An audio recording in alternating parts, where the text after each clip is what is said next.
I'm Amber Ortega. I am the Rocky Mountain Regional Smoke Coordinator for the Forest Service. And relatively few people, although unique on this call, you guys are out of the nation, probably the most likely to be able to say you have or you know folks who have lost their homes to a fire. But relatively few people across the nation will lose a home to a fire, but everyone has breathed in the smoke. And the air knows no land management boundaries. The smoke itself unifies us. So despite the fact that I'm a Forest Service employee, I'm a resource for all of you on this call, because somebody doing 10 acres of some open burning on a county open space, that smoke can travel across land management boundaries. And then people get very concerned about smoke, and that impacts all of us, right? So I don't mind where you're from. If you're in the Rocky Mountain region of the Forest Service, hit me up because I can help you with smoke. How many of you on this call, show of hands or videos on, have been asked about smoke? Somehow have been asked and need to talk about it? A couple of you? And how many of you on this call work on wildfire preparedness? More hands. And how many of you participate at some level, not necessarily lighting it itself, but are involved in prescribed fires or controlled burns, depending on your language? All right, and then I found the right audience. So this slide looks complicated. I don't like to show graphs or data, despite the doctor. Not my jam, and I know you guys probably will pass out during this, but what I have here on the left are two images of Yosemite. This is from 2020 during that heavy wildfire season, which affected pretty much the entire Western US. And there was no wildfire in the park. The difference between these 2 days was the weather. There was a fire outside of the park. There was no blow up between those 2 days. It was just a change in weather. And this forced the park to close due to hazardous air quality conditions, which you can imagine was a very political decision. A lot of moving parts and pieces, a lot of people involved in that discussion. And I personally took those photos those 2 days, and there was a lot of smoke. Even in the top photo, it looks clearer, but there's still some smoke in there. What I wanted to show you with this slide, the graph shows PM 2.5, which we'll get into, but it shows PM 2.5 from all sources and then broken down into prescribed fire and wildfire. And we're just looking at trends here, and you can see the gray bars, which the trend is indicated in black, show that PM 2.5 emissions from all other sources are decreasing as a result of things like the Clean Air Act and regulations. However, smoke from wildfires is increasing, and we anticipate that smoke from prescribed fires, given the push to do more of that work and really the need, are going to increase as well. And that is offsetting the progress made throughout the other industries. So again, emissions from all other sources are decreasing, but wildfire smoke is increasing, and potential for prescribed fire smoke to increase. And you'll see a lot of, you Google that kind of topic, you're going to see a lot of news articles about that. You'll see how wildfires are decreasing progress made in air quality. And that can be problematic for us as practitioners, because wildfires are deemed uncontrollable by the Clean Air Act and not regulated, but prescribed fire is regulated. So there's some hoops we have to jump through in terms of the smoke in order to do prescribed fire. Many of you might be familiar with that. How many of you know what PM 2.5 is? Show of hands. You guys, you have to talk about smoke, all of you, but you don't know what 2.5 is? I'm not going to go into all the numbers here, but what I really wanted to show you, and the answers here are on that website. PM 2.5, it stands for particulate matter that's smaller than 2.5 microns. And so if you're familiar with a millimeter, there's 1,000 microns in 1 millimeter. So you could fit 30 of these across the diameter of a normal human hair. And I have in here beach sand, which is not that different than dust or ash, and then PM 2.5. And you can see PM10 on there as well. The reason I bring this up is because when we talk about smoke, smoke is actually everything that comes off of fire. It is air, water, greenhouse gases, all kinds of pollutants. But 70%, 10% of smoke are pollutants. Almost 90% are carbon monoxide, water vapor, those kind of things. But the most, I wouldn't say necessarily the most harmful because that's subjective, but of most concern is the PM 2.5. It's so small that it stays airborne for a long time. It doesn't fall out like ash would. And it's so small that it can not only get into your lungs, but it can cross into your bloodstream through your lungs and then circulate throughout your body. So it's not just a respiratory issue, but it's a cardiovascular issue too, because it can circulate in your bloodstream. I'm not going to go into these numbers, but I did want to show you a time series from Portland during 2020. I was there at the time as well. And this is just each day and the impact of weather with multiple wildfires in the area. When I was in this particular area, the school smoke alarms were going off inside schools that were not evacuated due to the threat of wildfire. Many businesses and schools had to close because of how high even the carbon monoxide was in these areas. And that can be very costly in terms of economic impacts, health costs, etc. So what is AQI? Anybody know? Answers are definitely on that website. All right, a few of you. And I'll just go into this, but what is AQI? The color that corresponds to unhealthy for sensitive groups. What's unhealthy for everyone? So the NAAQS, you may hear about this, is the National Ambient Air Quality Standard. That is set by the Clean Air Act. And for particulate matter, PM 2.5, which you now know what that is, we use that as a proxy for smoke, because in areas like, say, deep Larimer County, other than wood smoke due to residential heating and potentially a truck going uphill that can't make it and breaks down, you have very clean air. The main source of PM 2.5 will be from smoke from wildfires or prescribed fires. These are the national standards. And what that means is the United States has agreed or committed to, we're going to keep the air below this level. So this line here, the dark line, is the difference between an air quality violation and no violation. If you're doing a prescribed fire and the nearest monitor to you has 24 hours in USG, which is unhealthy for sensitive groups, in the orange, then you'll be considered in violation of the national air quality regulations. These colors correspond to what the public health research has deemed are the impacts of these different levels of smoke. Now, according to research, there's no healthy levels of smoke. There's no acceptable non-hazard, non-impacting levels of smoke. But these are the levels in which different sensitive groups will have impacts. We don't need to get into the depths of this on this call. If you're interested, definitely hit me up. But this is also on the website that I showed you, the Smoke Ready website. What I want to show you is just a few things here. There's a lot of terminology when it comes to smoke. What's shown on most websites is what's called a nowcast. And that tries to use an algorithm to predict whether smoke's getting higher or lower. And it weights the last 3 hours of data a little bit heavier versus real time, which is just 1 hour. So some of you might be familiar with the purple air map, which are low-cost sensors. And when you just click on it, I think the default is like 10 seconds.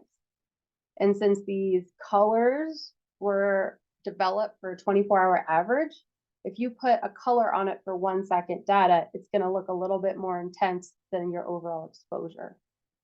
Since this is not only respiratory, but cardiovascular, the cumulative exposure just in a day for short-term effects, but also in a season or in a lifetime. Myself, I've been doing fire, I've been red carded for 7 years now.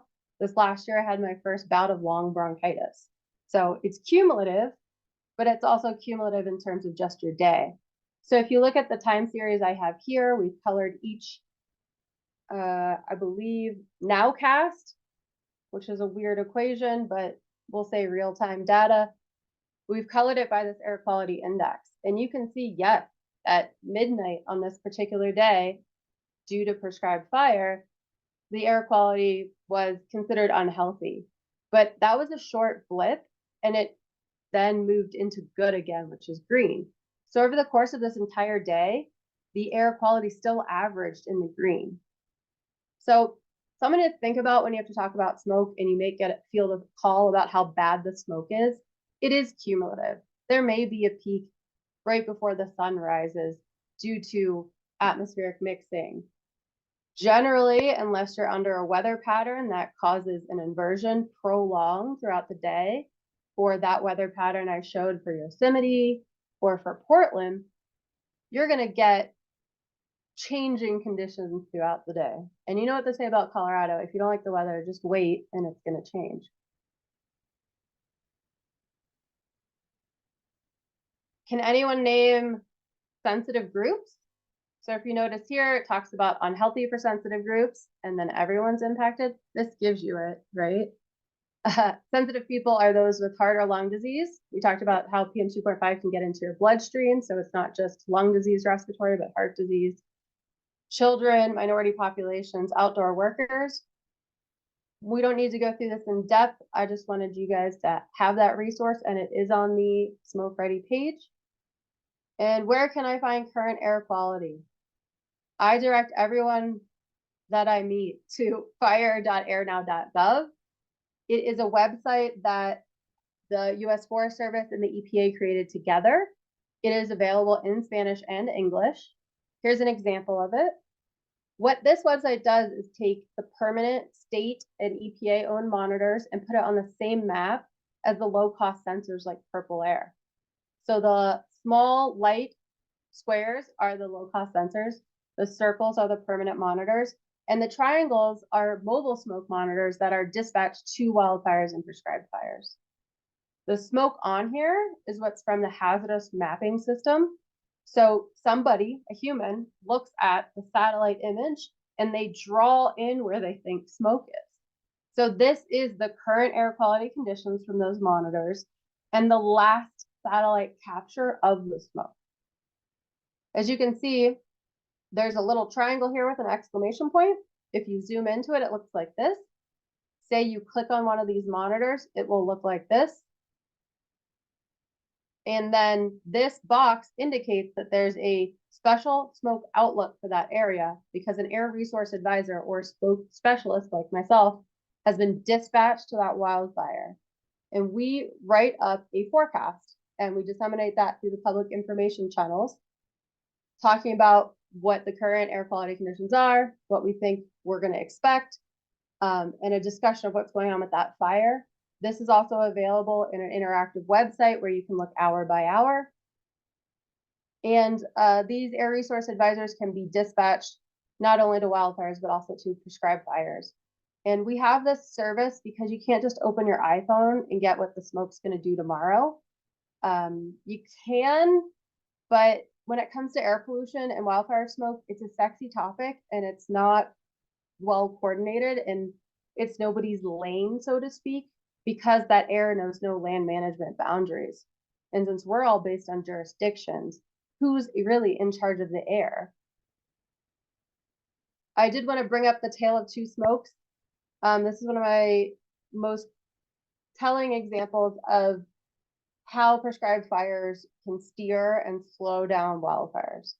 This is the final Cameron Peak burn scar, and it is the prescribed fire broadcast projects are in light blue, and 2 other wildfires are in dark blue.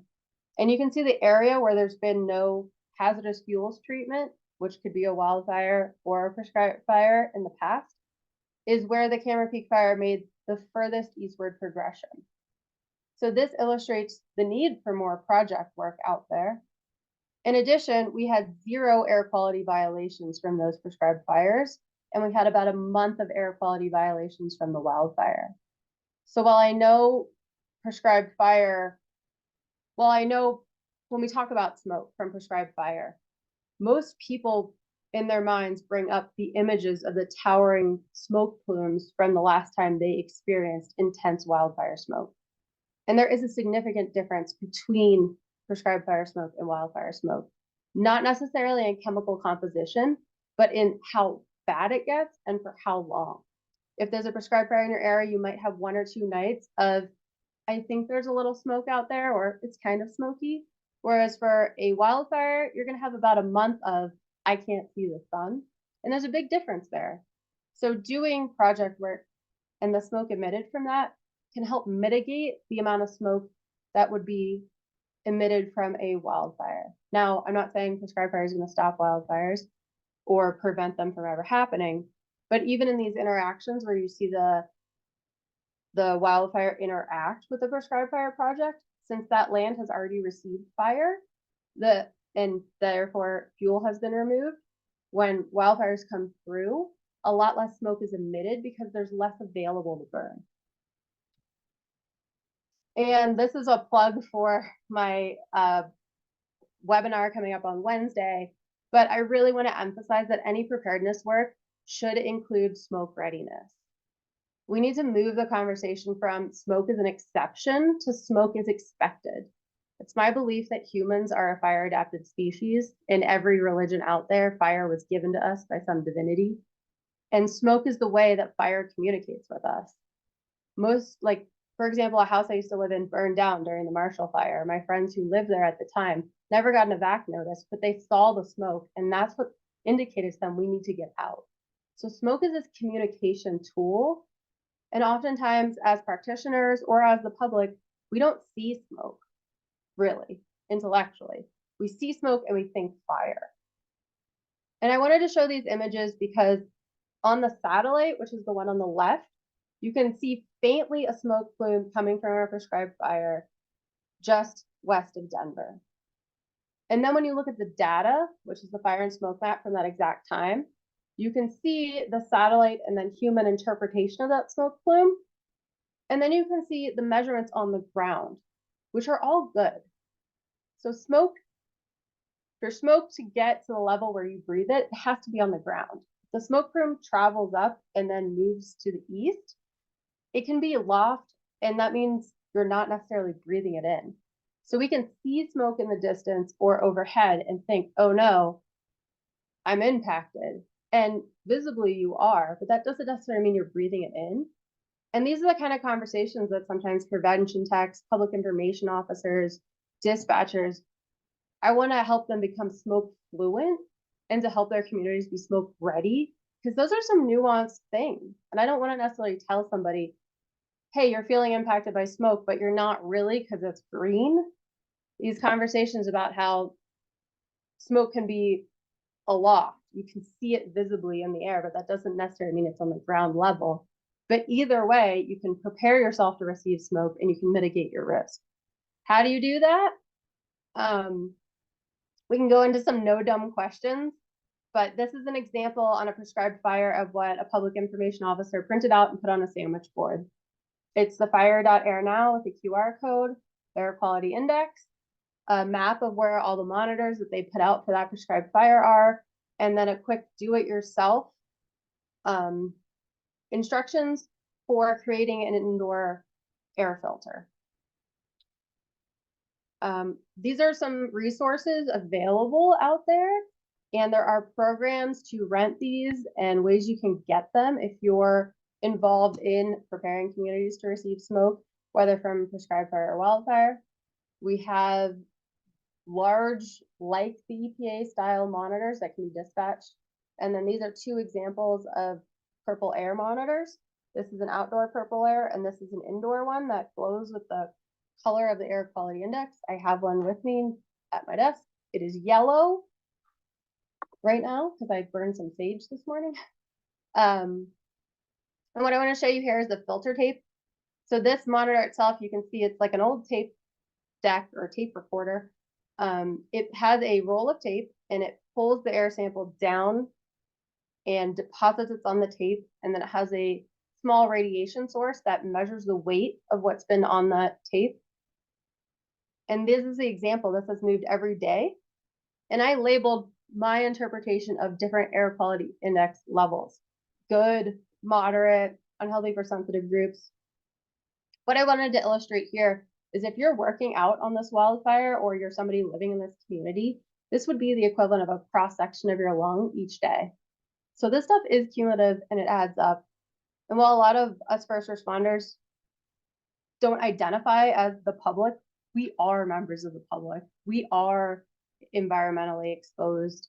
If you've been working in fire for a while with one of the federal entities, you know, there's something called presumed illness, where if you get cancer, it's presumed that illness came from the hazards of your job.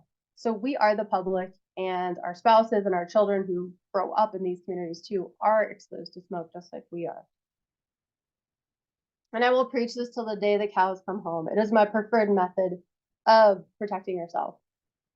You can get an air filter. This says MERV 13, that's the best. That's the equivalent of like the N95, but any air filter is better than none. You tape it to the intake of a box fan, and it is almost as good as the hundreds of dollars HEPA filter. I have these in my truck when I go out to wildfires. I tell my family on the East Coast when they got a couple of days of Canadian wildfire smoke to do this.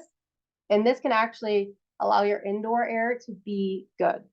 So in this little example here, this is in a yurt on a wildfire where we had hazardous levels of smoke.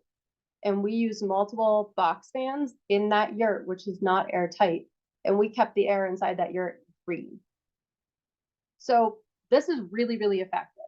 In fact, if you're going to spend a half hour or $50 on any kind of smoke mitigation, I would recommend building one of these because it will work for wildfire, prescribed fire, your neighbor's chimney broke, your neighbor's catalytic converter broke and or got stolen and they're starting their car early in the morning. This works for all of that. It also works if you burnt the bacon in your own house and now you're exposing yourself to your own smoke. So very effective, and I've found that folks who live out in rural communities who experience smoke, who might not have Wi-Fi or might not have that connectivity or cell phone service, or might not have the money, time, or trust in some of the black box HEPA filter sensor things, they know what a box fan is, they know what an HVAC filter is, and it works. And this is from Portland, but this is a public health guide for outdoor activities based on the air quality index. I'm happy to share these slides, but one of the questions I get all the time is, hey, my little league has practice tonight or has a game tonight, and I think it's kind of smoky. What should we do?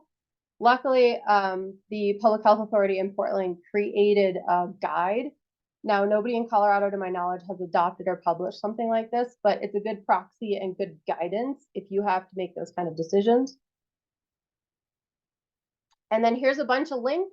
We'll go through real quick the Smoke Ready website so you can kind of see and continue to use the resources that I just talked about through that website.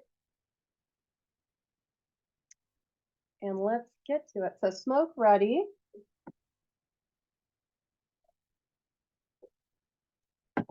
I don't have to convince you, but I tried that prescribed fire is a crucial measure in preventing severe wildfires.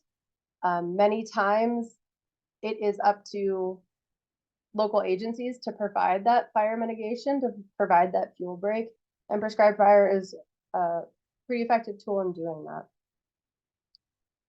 Talking about wildfire versus prescribed fire, months versus days of exposure. There's a lot of great links in here. Smoke in your health.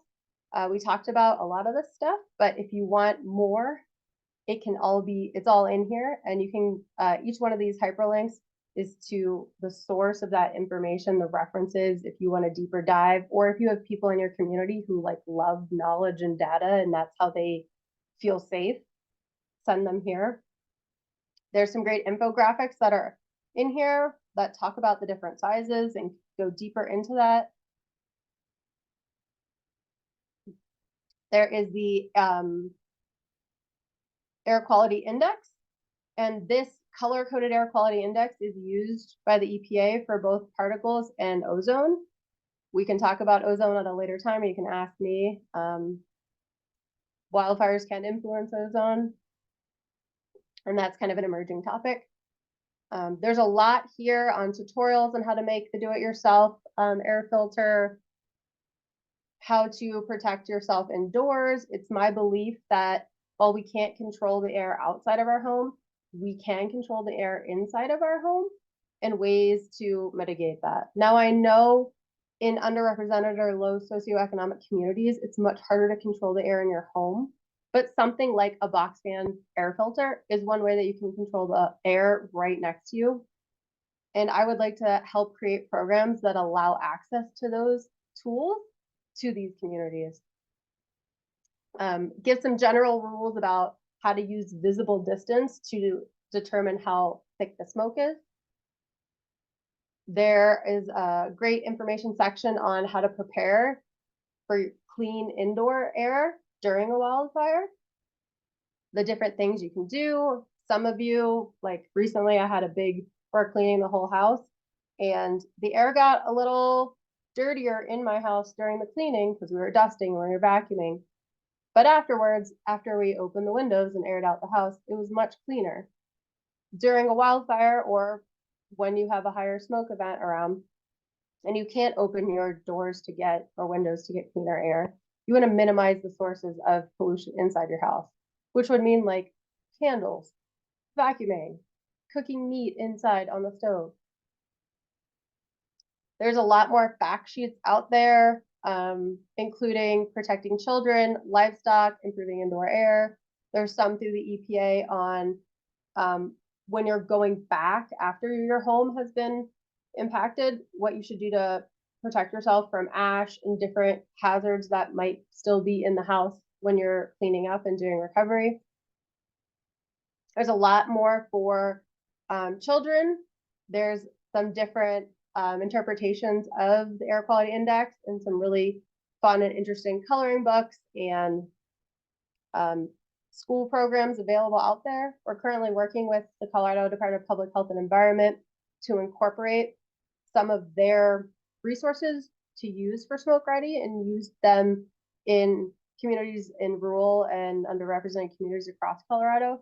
They've been very active with pollution prevention and education in Denver and communities sort of east of I-25, but we're trying to get them to embrace more of the mountain communities and how those folks experience pollution and smoke. Tracking smoke, we already talked about airnow.gov. There's an app that can help you with that. And then more on prescribed fires and smoke. This is a great resource that the Ember Alliance and Fire Adapted Colorado created. And if you are a fire practitioner or you interface with the public or you're doing some prescribed burning in your fire protection district or your open space, this would be a great thing to have posted or to print out and have available for folks because it is kind of a one-stop shop. The QR code goes to the Smoke Ready website and it has basically everything we've talked about and just little bullet points with a lot of resources for folks. And with that, I am complete, but I'm happy to take questions and come to my brown bag chat talk and look me up. I'm happy to help. If you're on this call, that means I can help you. Thanks so much, Amber. So we'll put the webinar information on Wednesday as well as Amber's contact directly in the chat. So for further correspondence or questions,